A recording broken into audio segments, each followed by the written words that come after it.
people. I wish they were in this community, and she goes on to reel out a number of community. Isn't that a sign? And she also talks about how, yes, the Inspector General of Police was sent there, but the people that he sent, she's wondering what the assignment precisely was for. Because when you look at the fact that killings have still gone on, you have to ask about their effectiveness.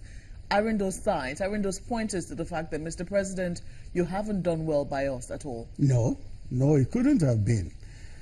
The first thing I'd like to say is the comments are free. So the woman made a comment. She had a right to it.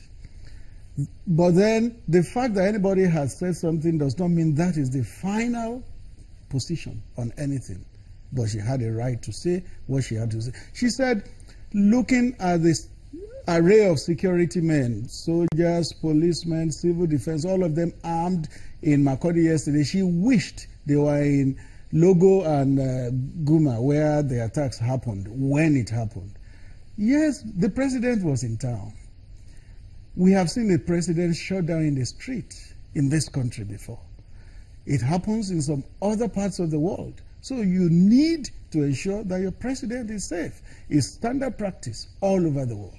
But then the woman says she wished they were in those theaters of war if it happened. If only there was pre-warning or pre-notice that they were coming that night, I'm sure there would have been security. You know, Mr. Adesina, a lot of dust was raised yesterday at the meeting when President Muhammadu Buhari told the gathering that he had no idea, that he was not aware that the Inspector General of Police had moved from Benue, where he was directed to go, to Nasarawa State. And of course, this is coming about 1 month after the police PRO, Jimo Moshood, was on this program and told all of our viewers that indeed this is what has happened, that the IG moved to Nasarawa, which would surprise some that the president would say he was not aware. Should there be any concern on the part of Nigerians that the president is detached from the response to the crises that have unfolded across the country in view of what happened yesterday? Detached would be a wrong word.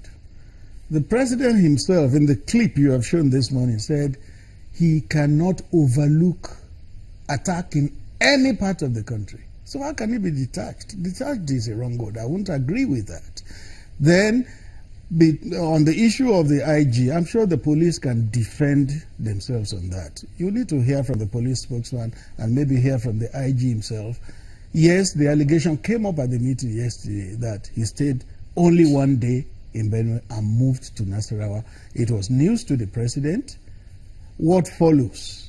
We have to just wait. Well, Mr. Adesina, one other thing that he said was that he said it's very important for superiors to be loyal to their subordinates. Now, in the context of what's gone on, you've heard so much reaction, even from the Benue state governor, that, look, the IG should resign. We've seen the National Assembly say the same thing.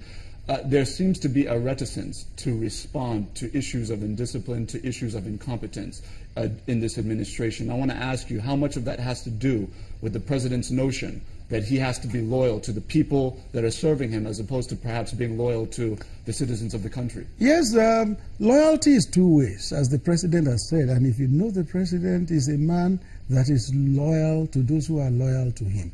But then it does not excuse incompetence. If a man is incompetent, he's incompetent. And he doesn't have to be kept.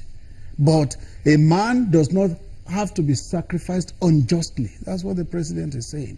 But if it is proven that the man is incompetent and he has failed, then there's no reason to keep that person.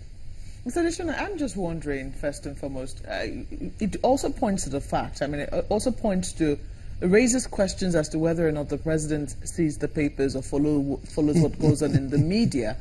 You have the responsibility to bring that to his attention. Oh, yes. These are some of the things that have been said before, you know, that the IG indeed went to Benue and only stayed a night. The president says, I'm not aware of that. But then people also ask if the president doesn't have the responsibility to follow up on some of, you know, when you send someone on an assignment, shouldn't you follow up with him and find out whether or not he's carrying out the assignment? You are talking of micromanaging. The president is not a micromanager.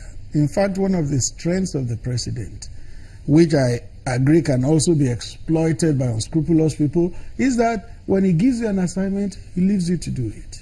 That is the president. So on the part where following up with the media to see what is going on, you know. Let me tell you about the media habit of the president.